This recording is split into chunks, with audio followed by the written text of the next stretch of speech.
Students,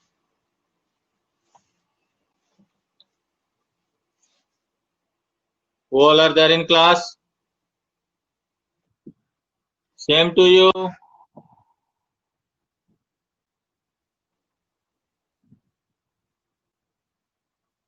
Krishna, Divya, और कौन है?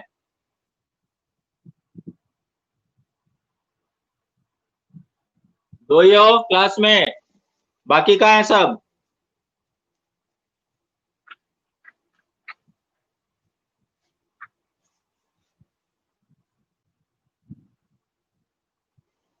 दो ही हो तुम क्लास में, बाकी सब कहाँ है?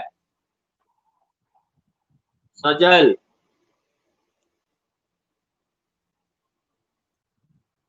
और कौन है?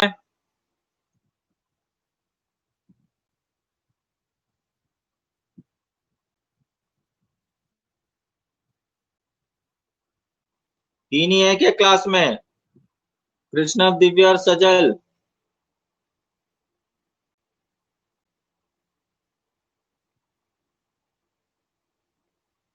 है? बाकी सब कौन कौन है, कहाँ है? विशाखा, बाकी सब सो रहे हैं। हाँ,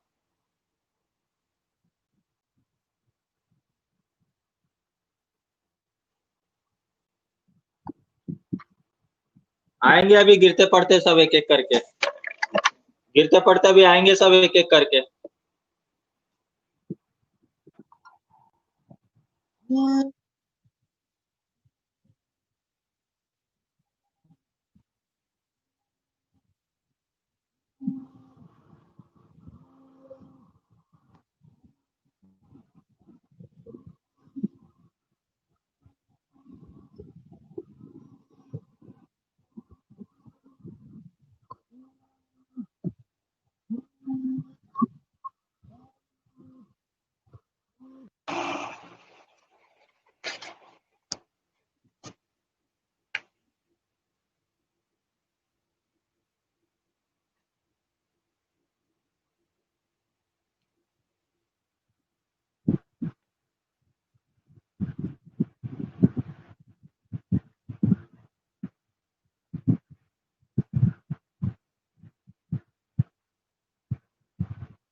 ओके, लास्ट क्लास हम चैप्टर नंबर 4 कर रहे थे सिविक्स का, और पेज नंबर थे 60 में। 60 निकालो, पेज नंबर 60। पेज नंबर 60 में थे, 60 निकालो। निकाल लिया सबने? सिविक्स का पेज नंबर 60। टॉपिक शुरू करेंगे, need for political institution. We have seen one example of how the government works. Governing a country involves various such activities.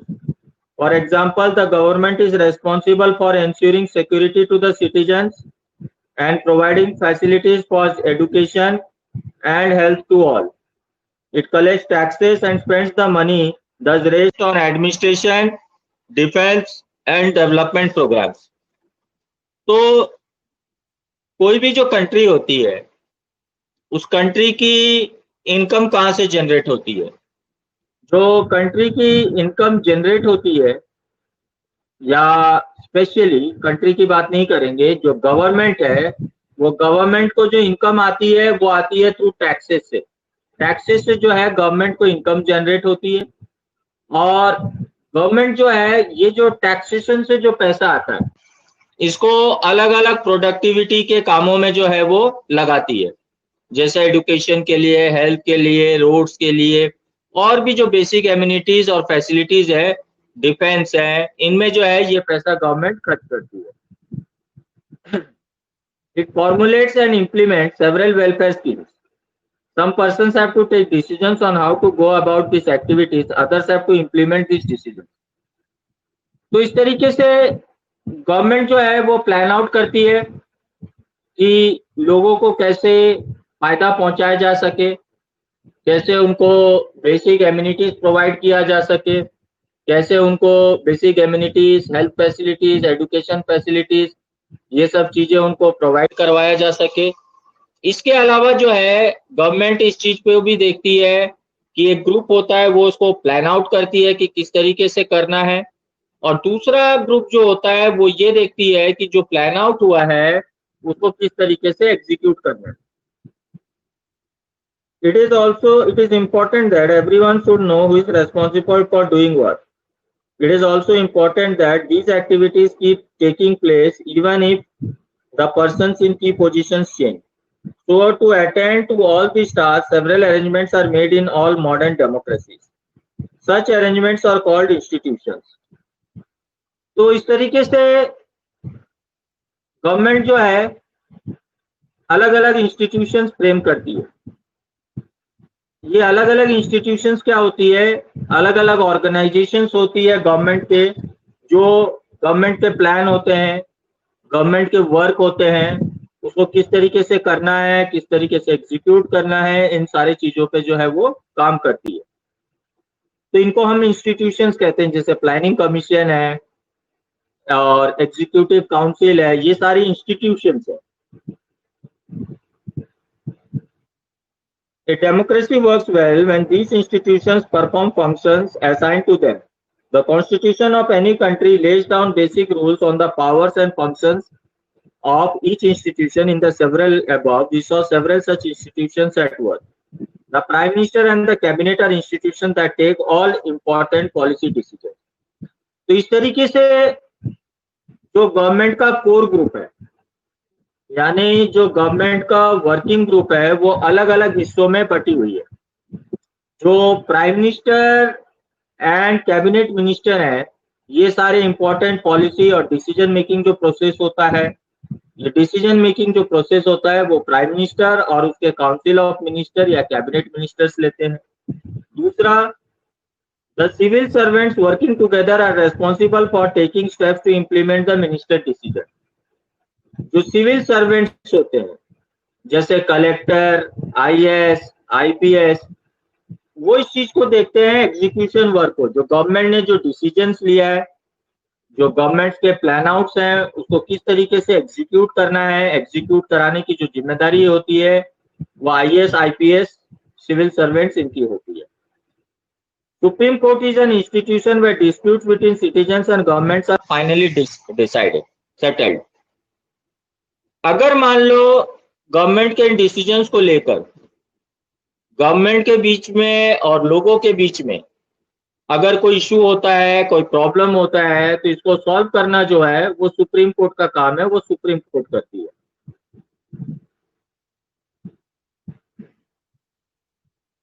Can you think of some other institutions in this example? What is their role? Working with institution is not easy. Institutions involve rules and regulations. This can bind the hands of the leaders. Institutions involve meetings and committees and routines. This often leads to delays and complications. अब ये जो work है ये इतना easy नहीं है, क्योंकि कई बार कई तरीके के वर्क को एग्जीक्यूट करने के लिए, प्लानिंग करने के लिए कई तरीके की मीटिंग्स, कई तरीके के चर्चाएं करनी पड़ती है, सारे लोगों का मत लेना पड़ता है, लोकसभा, राज्यसभा के। तो कई बार जो होती है इन चीजों को प्लान आउट करने, एग्जीक्यूट करने, कैरी आउट करने में जो है वो इशू ये होता है कि इसमें जो है डिसीजन मेकिंग प्रोसेस काफी डिलेड हो जाता है, यानी वो प्लानिंग एग्जीक्यूट कर लोगों तक उसके फायदे पहुंचते पहुंचते जो है वो प्रोसेस बहुत डिलेड हो जाता है, क्योंकि काफी सारा जो टाइम है वो डिस्कशंस में जो है वो खराब हो जाता है। Therefore, dealings with institutions can be frustrating. One might feel that it is much better to have one person take all decisions without any rules, procedures and meetings. But that is not the spirit of democracy. Some of the delays and complications introduced by institutions are very useful. They provide an opportunity for a wider set of people to be consulted in any decision. Institutions make it difficult to have a good decision taken very quickly, but they also make it equally difficult to rush through a bad decision. That is why democratic government insist on institution. कई लोगों का मानना है कि जो democracy में decision making process होता है वो बहुत लेट होता है। तो कई बार जो है समाज के हर वर्ग या लोगों तक उसका फायदा पहुंचते पहुंचते वो डीवैल्यू हो जाता है, उसकी वैल्यू कम हो जाती है। तो मानते जैसे अगर एक सिंगल आदमी डिसीजन ले तो डिसीजन जल्दी कैरी आउट हो, कि उसको 70 डिस्कशंस नहीं करने पड़े, 70 मीटिंग्स नहीं करने पड़े जैसे डिक्टेटरशिप में होती है। लेकिन इसके पॉजिटिव और नेगेटिव इफेक्ट्स दोनों है कि डिसीजन मेकिंग प्रोसेस तो डिलेड होता है, लेकिन एक चीज ये भी है कि जब पूरा थॉरो डिस्कशन, थॉरो कंसल्टेशन के बाद में जब कोई डिसीजन लिया जाता है तो उस डिसीजन में गलती होने की जो चांसेस होती है वो बहुत ही कम रहती है। वहीं पे अगर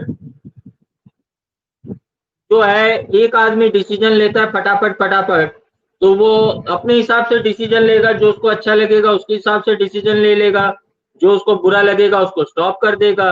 तो इसमें सबकी मत नहीं होती शामिल, तो ऐसे डिसीजन कई बार जो है वो लोगों के लिए नुकसानदायक हो सकता है।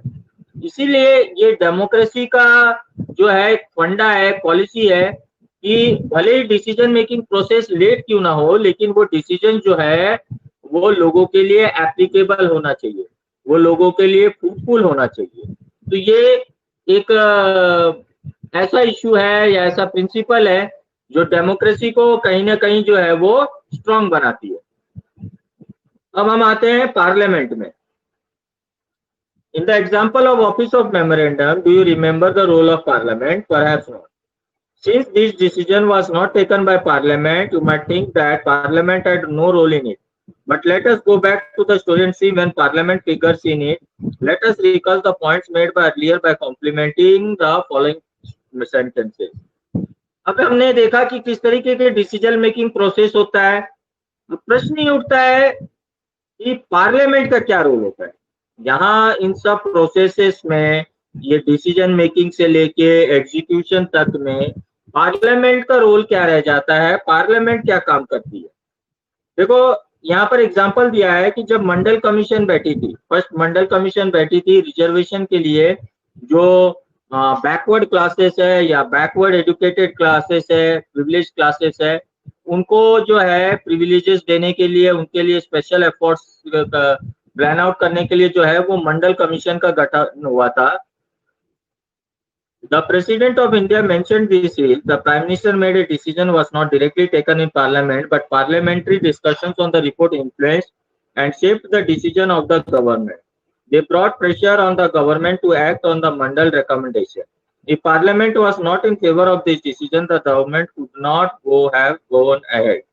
अब मंडल कमीशन ने जो रिपोर्ट बना के दी थी इनके अपलिफ्टमेंट के लिए, इन बैकवर्ड क्लासेस के अपलिफ्टमेंट के लिए जो मंडल कमीशन ने रिपोर्ट बना के दी थी, इस रिपोर्ट को लेकर जो है थॉरो डिस्कशंस हुआ पार्लियामेंट। पार्लियामेंट ये रिपोर्ट के थ्रू जाने के बाद एनालाइज की, चीजों को देखा, सबकी मत ली गई, जब सब इससे एग्रीड हुए तभी जाके इसको पार्लियामेंट से पास किया गया। ये होता है पार्लियामेंट जो होता है, एक तरीके से देखा जाए तो अल्टीमेट डिसीजन टेकर होता है। पार्लियामेंट में थोड़ा डिस्कशंस होने के बाद में जब पार्लियामेंट कोई चीज को अप्रूव करता है तभी जाके वो चीज प्रेसिडेंट के द्वारा साइन होने के बाद जो है वो लागू होती है। अब क्वेश्चन आता है, why do we need a parliament? In all democracies, an assembly of elected representatives exercises supreme political authority on behalf of the people. In India, such a national assembly of elected representatives is called parliament.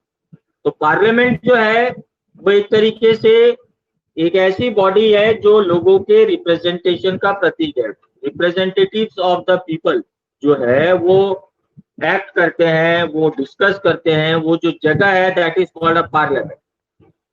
At the state level this is called legislature और legislative assembly. State level पे हम इसको legislative assembly कहते हैं। The name may vary in different countries, but such an assembly exists in every democracy. It exercises political authority on behalf of the people in many ways. ये जो parliamentary system है ये वो हर country follow करती है जो democracy की policy पे चलती है। नाम भले अलग क्यों ना हो, लेकिन जहां पर भी डेमोक्रेटिक फॉर्म ऑफ गवर्नमेंट है, डेमोक्रेटिक फॉर्म ऑफ गवर्नमेंट में हमको हमेशा जो है पार्लियामेंट्री सिस्टम ऑफ एजुकेशन जो है, पार्लियामेंट्री सिस्टम ऑफ गवर्निंग जो है वो हमको देखने को मिलता है। It exercise political authority on the behalf of people in many ways. ये किस तरीके से वर्कआउट करती है? सबसे पहला, parliament is the final authority for making laws in any country. This task of law making or legislation is so crucial that these assemblies are called legislature.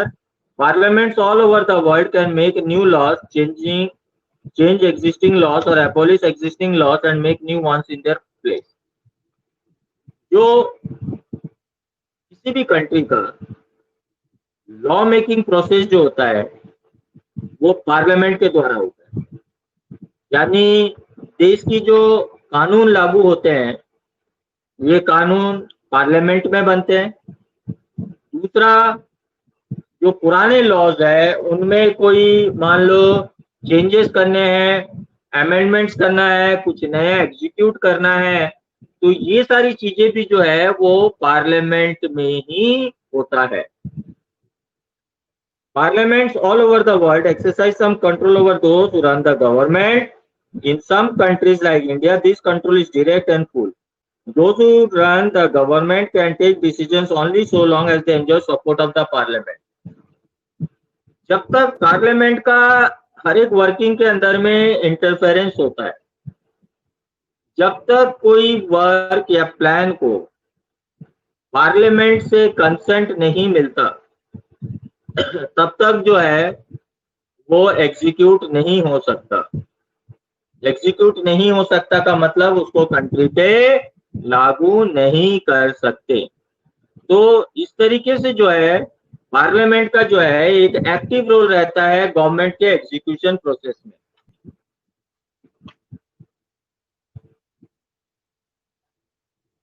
तो इस तरीके से किसी भी कंट्री में जो है ये पार्लियामेंट का होना जो है वो बहुत आवश्यक है। Parliaments control all the money that government have. In most countries the public money can be spent only when parliament sanction it. जो भी गवर्नमेंट के पास में ऐसा आता है, जो भी गवर्नमेंट के पास में अर्निंग आती है लोगों की, वो तब तक कोई भी गवर्नमेंट खर्च नहीं कर सकती जब तक कि उसको पार्लियामेंट का कंसर्न नहीं मिलता। यानी पार्लियामेंट के कंसर्न मिलने के बाद ही जो है गवर्नमेंट जो है वो पैसे को यूज कर सकती है। यानी जो ट्रेजरी है, जो सरकारी खजाना है, जिससे जो पैसा गवर्नमेंट की अर्निंग होती है, जिसको अलग अलग वर्क में स्पेंड किया जाता है, रोड्स के लिए, मान लो इलेक्ट्रिसिटी के लिए, हेल्थ के लिए, एजुकेशन के लिए, तो ये सारी चीजें जो है वो तभी जाके गवर्नमेंट यूज कर सकती है जब उसमें पार्लियामेंट की रजामंदी या पार्लियामेंट का कंसेंट हो। क्लियर है यहां तक सबको? देव प्रताप सिंह नहीं है क्या आज? देव और ये अनुराग कहाँ गायब है इतने दिनों से? तो घर में फोन करवाना पड़ेगा। ये अनुराग कहाँ गायब है इतने लंबे, इसके घर में फोन करवाना पड़ेगा।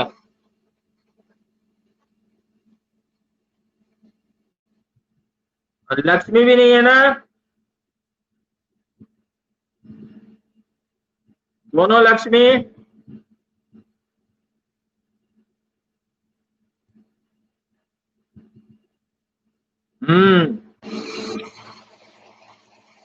ठीक है।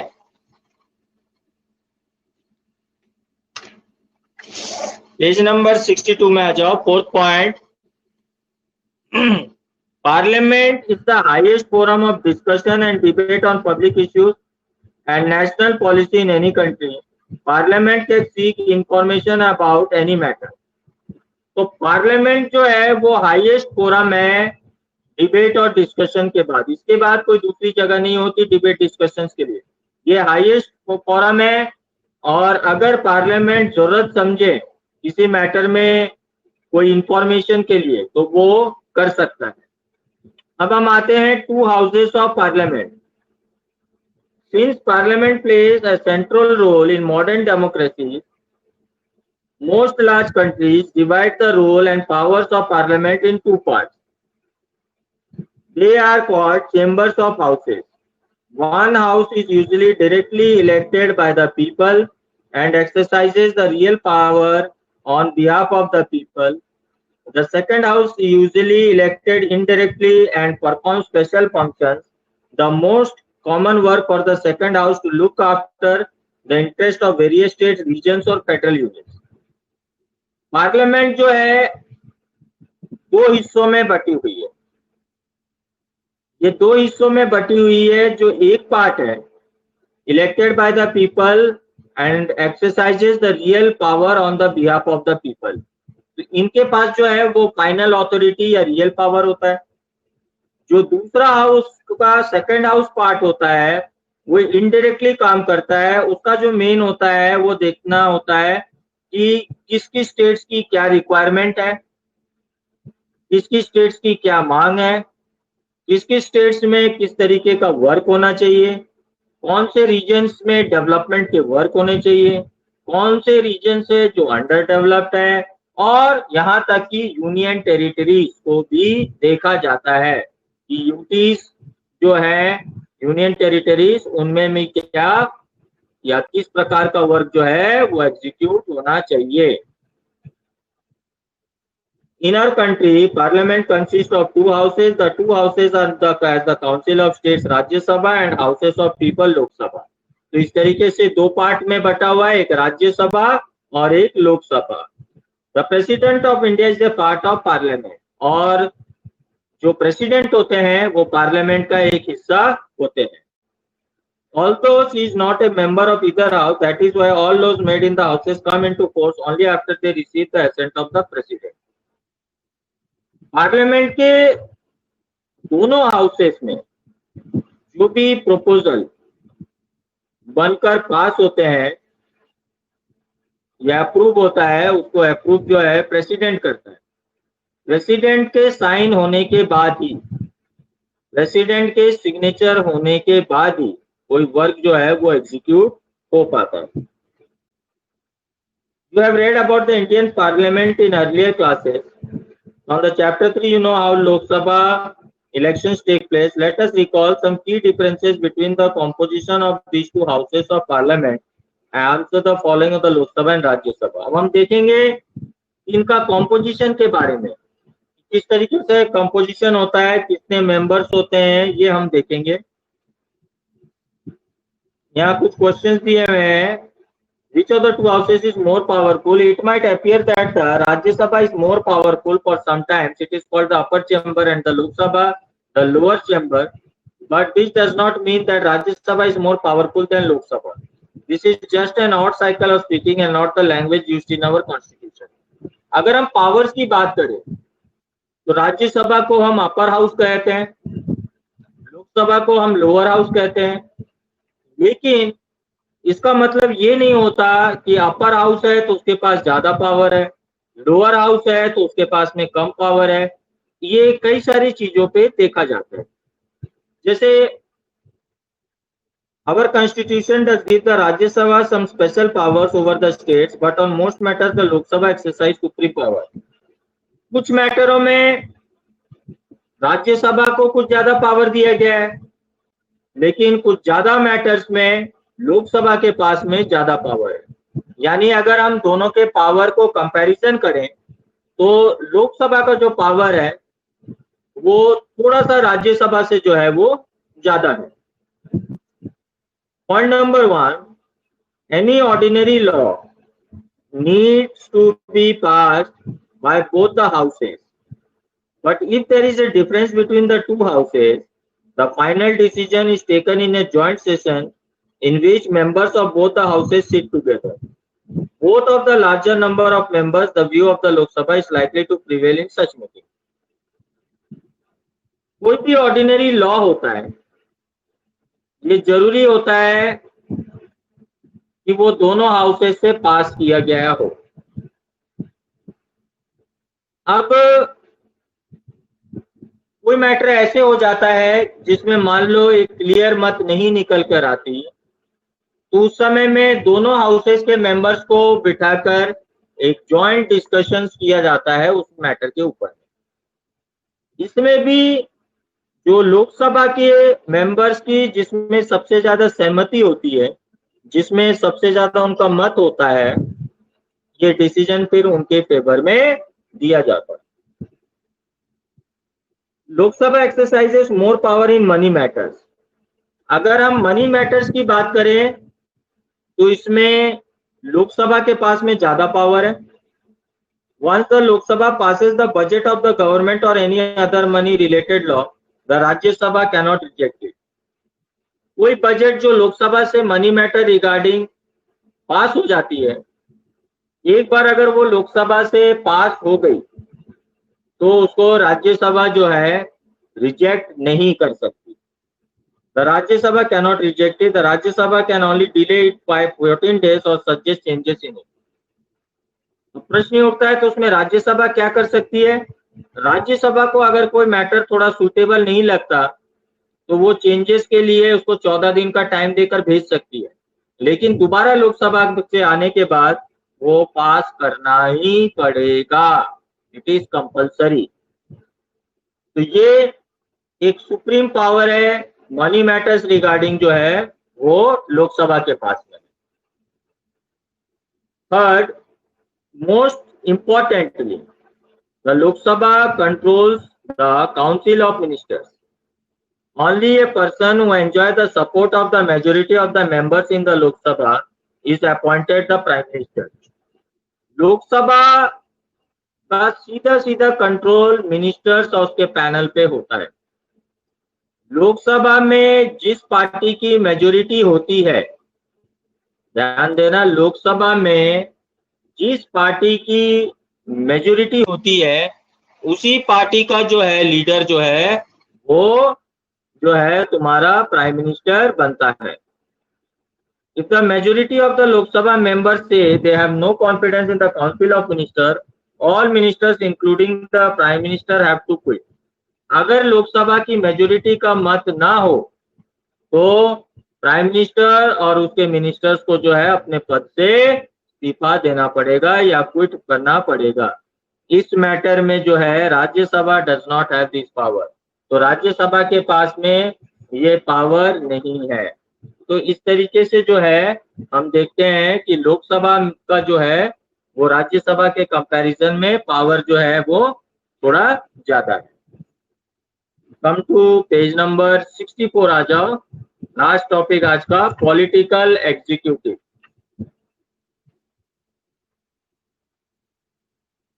We remember the story of office memorandum with which we started this chapter. We found out that the person who signed the document did not take this decision.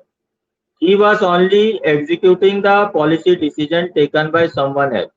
We noted that the role of Prime Minister is taking that decision, but we also note that he could not have taken that decision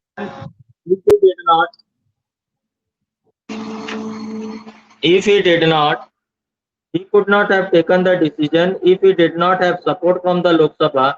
In that sense, he was only executing the wishes of the parliament. कि हमने memorandum वाले process में देखा, memorandum वाले process में जो है वो साइन किसी और ने किया था, लेकिन डिसीजन जो है वो किसी और का था। तो जो डिसीजन मेकिंग प्रोसेस था, वो डिसीजन मेकिंग प्रोसेस जो होता है वो कहीं ना कहीं जो है मेन जो लीडर प्राइम मिनिस्टर का होता है, और प्राइम मिनिस्टर भी कोई डिसीजन लेता है तो वो अपने कैबिनेट मिनिस्टर्स और प्रेसिडेंट से राय मशवरा करने के बाद ही जो है किसी डिसीजन पर वो आता है। तो देखा जाए तो कंट्री का हेड जो होता है, head of the country is the president, लेकिन एग्जीक्यूटिव हेड प्राइम मिनिस्टर होता है। यानी देश को राष्ट्रपति नहीं चलाता, देश को प्रधानमंत्री चलाता है। देश के हित में जो भी फैसले लेने होते हैं वो प्राइम मिनिस्टर लेता है। हाँ, ये जरूरी है कि प्राइम मिनिस्टर जो भी डिसीजन लेता है ही takes after consulting the president को कंसल्ट करने के बाद। Thus, at different levels of any government, we find functionaries who take day-to-day decisions but do not exercise supreme power on the behalf of people. All those functionaries are collectively known as executive. They are called executive because they are in charge of the execution of the policies of the government. Thus, we talk about the government, we usually mean executive. तो इस तरीके के कोई भी चीज को plan out करके उसको लोगों तक पहुंचाना, उसको उसका जो फायदा है समाज के हर एक वर्ग को पहुंचाना, ये जो काम होता है ये प्राइम मिनिस्टर और काउंसिल ऑफ मिनिस्टर्स का होता है। और इसी फॉर्मेट को जो है हम एग्जीक्यूटिव कहते हैं। तो इस तरीके से जो है prime minister is the executive head of the country. इसीलिए जो है देश के हित में, देश के फेवर में और जो भी काम होता है वो प्राइम मिनिस्टर करता है on consulting the president.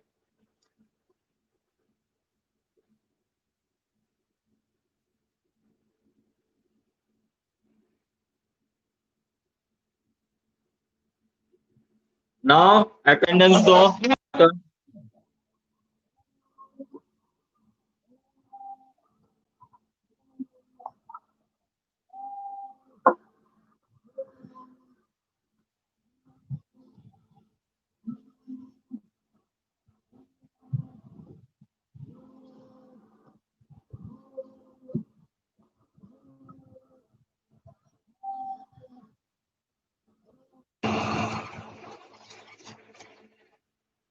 Role number 1,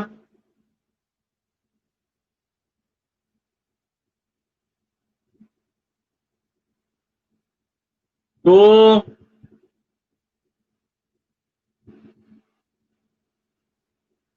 3,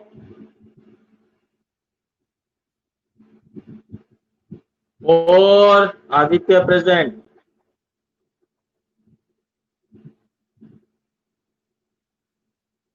5,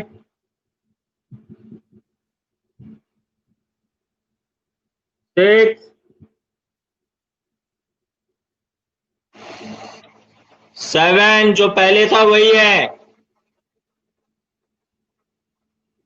8,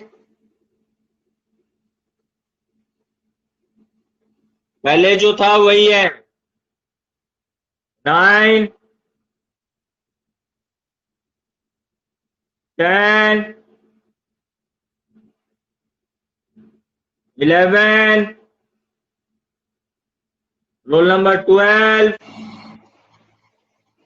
नया एडमिशन हो क्या? 54 आएगा फिर तुम्हारा। नेक्स्ट क्लास में मैं तुम्हारा बता दूंगा। मैं भी नोट डाउन कर लूंगा तुम्हारा नेम, नोट डाउन कर लूंगा तुम्हारा नेम। आज का तो प्रेजेंट में लगा दूंगा बाय नेम से। 13, 14, 15, 16,